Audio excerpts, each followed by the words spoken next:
people to come up to them and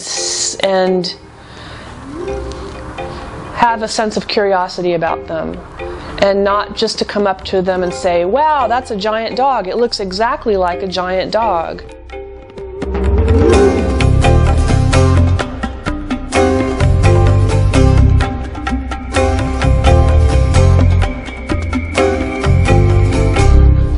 I think I'm really interested in borderlines between things, like the border between chaos and control, or tenderness and grotesque, or subverting what's accepted by the culture as cute. So kind of subverting cuteness and kind of turning it on its head.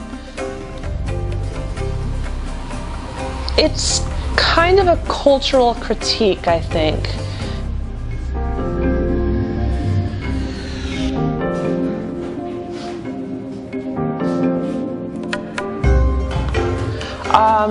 The work evolved from kind of using thrift store plush animals and bed sheets, and then dipping those in plaster and cement and glue, and kind of making like a mess, viscous mess, and building more realistic looking animals.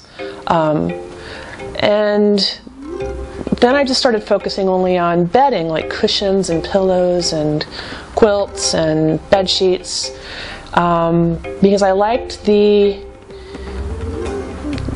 loaded information of bedding. It is like, again, something like all things to all people. It's like dreams and nightmares and sex and death and birth, and it's like the bed is a storytelling device for everyone, or it can be.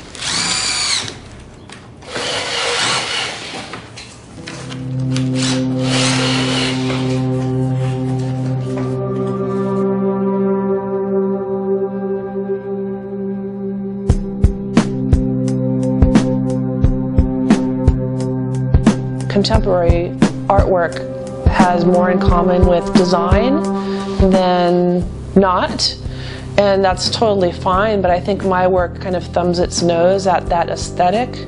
It's just very, it's sometimes kind of brutal and almost artlessly done in kind of letting the armatures be seen, the screws aren't hidden, the metal braces that hold them together are sometimes seen. Sometimes when they get too top heavy, I build kind of a big crutch for them out of a 2x4 and a couple other things, and so that thing is exposed.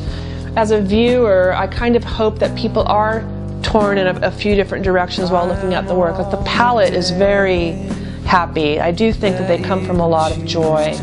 I think they look tragic and sad and perhaps full of regret, but they're still continuing on.